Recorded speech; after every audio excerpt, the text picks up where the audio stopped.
Hey you all, Carpetbagger here, coming to you live from the south. Now, we are near Shelton, South Carolina, but technically we are not in Shelton, South Carolina. We are at the Oyotunji African village, which is actually considered an independent nation, an independent country, a sovereign country within the United States, within South Carolina. It was founded by descendants of Africa. Originally a group from Harlem came here and started their own society, their own culture, their own city here. It is completely independent. They do practice a form of voodoo as their religion, and they actually are friendly to outsiders. Even though they are a sovereign country, they do welcome outsiders, and they are going to give us here a guided tour through the Oyotunji African village. So I'm very, very interested to see what lies beyond these gates. So please, follow me.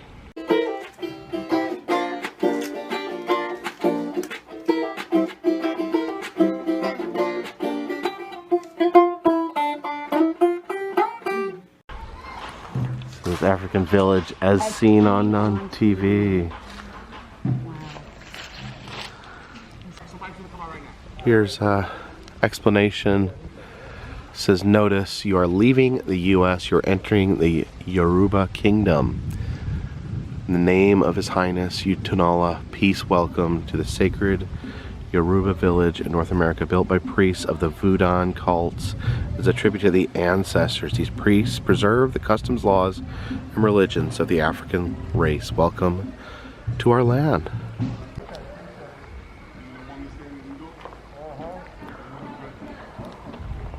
Yoruba people in North America.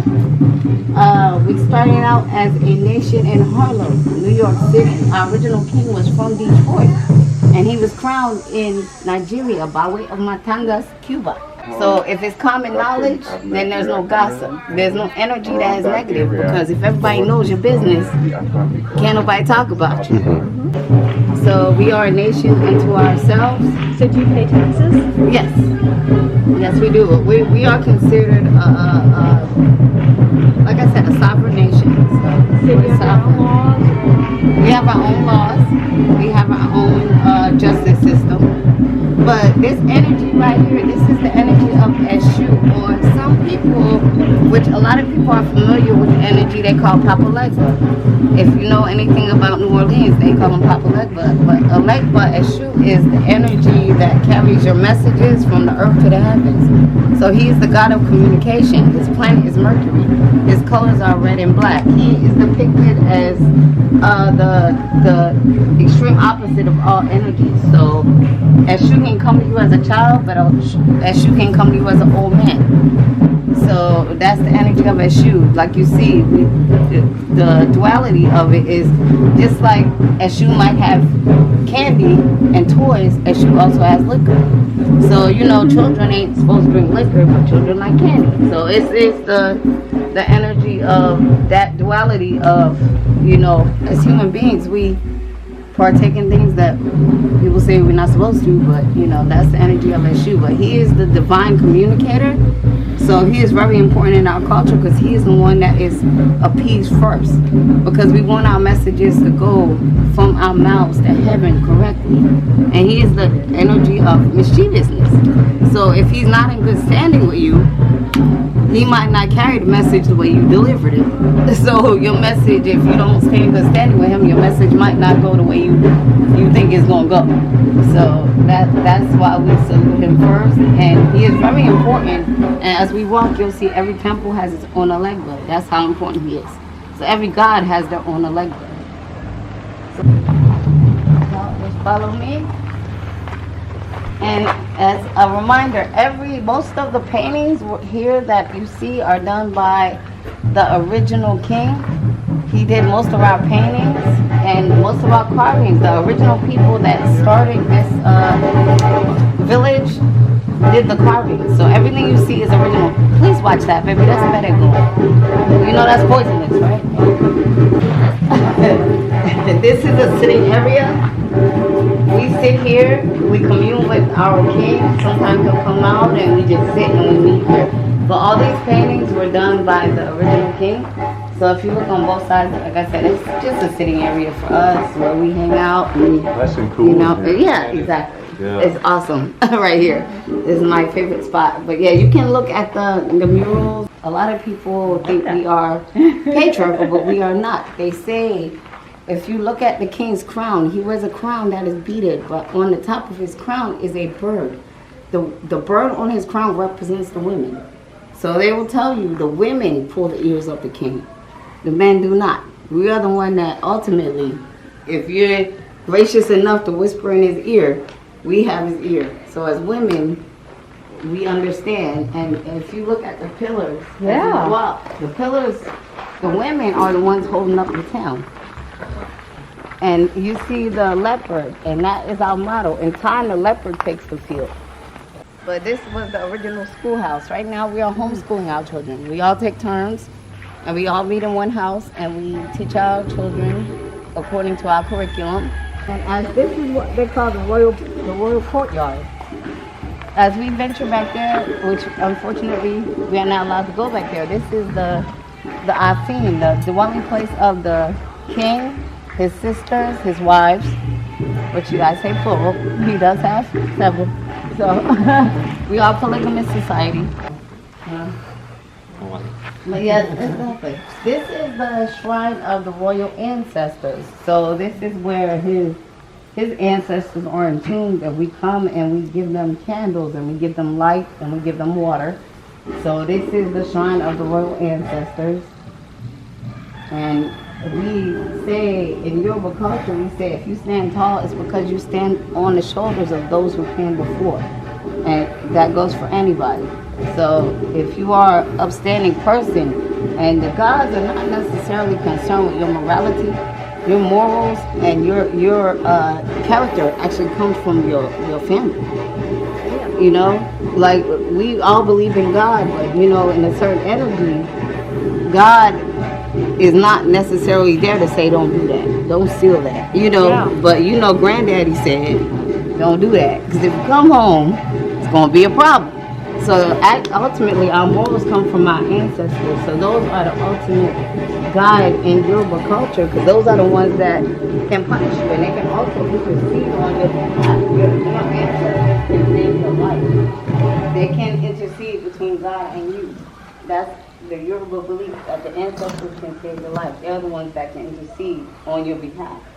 And as we walk in, this is the temple of Obatala. Obatala is the king god of the town. Obatala is the owner of your head, your energy, creativity, your actual, they say he is the one who shaped man.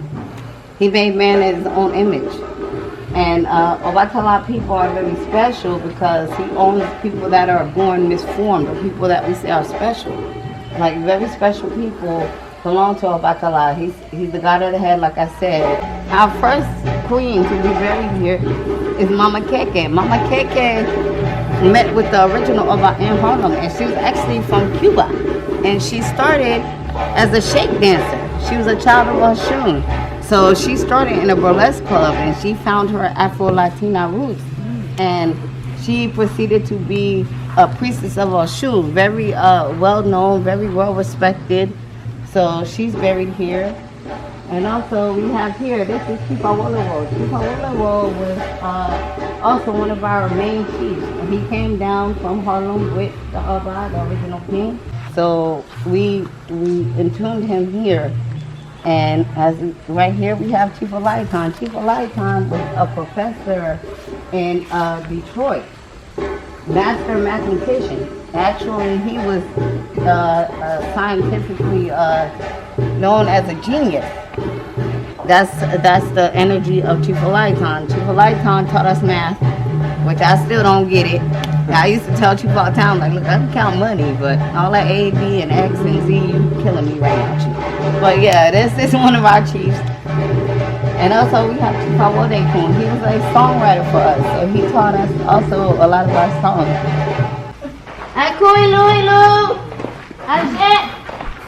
So this is the temple of Oya. Oya is the mother of 9.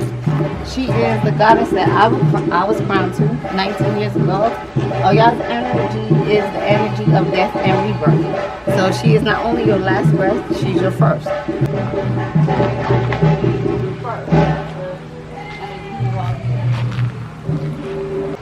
We say that's what we call the gazebo. So we just hang out there, enjoy the cool breeze. But this handsome man you see right here, this is the energy of Olokun. Olokun's temple is very special. Olokun is the owner of your third eye. Androgynous. He can be male or female. So it's like Olokun is the energy that could be your mother or your father. Because we do believe that, you know, everybody has a female-male balance. But Olokun can be either or. So that's the energy of Olokun. He's very special. But he represents the wealth. And as African American people, African Americans are known as the children of Olokun by birthright because we crossed many oceans to come to America.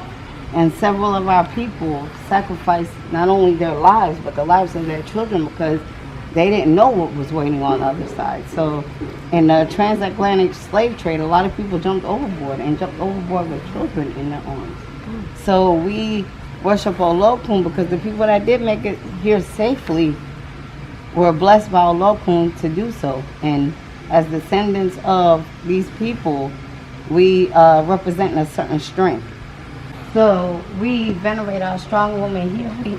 We have our wall of Yamanja, the people that have passed as strong women. And some of the names you may know, some of them you might not know, but not just to be, you know, feminine. The energy is you have to know how to hunt. You have to know how to survive for yourself. Like you'll never catch flies with vinegar, but pour a little honey and see what'll happen. So that energy of Oshun represents diplomacy, and also Oshun is the mother of the culture. She's very attributed for being beautiful and being sexy or sensual, but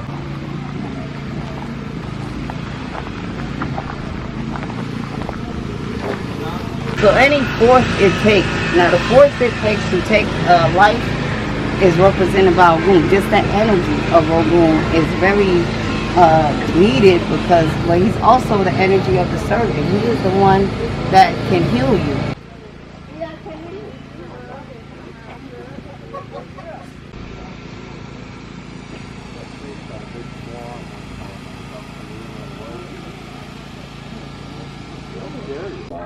Don't have enough cash to cover. Social area in here. Yeah, this is hot. This is the real Wakanda. We got some chickens. They're in a cage.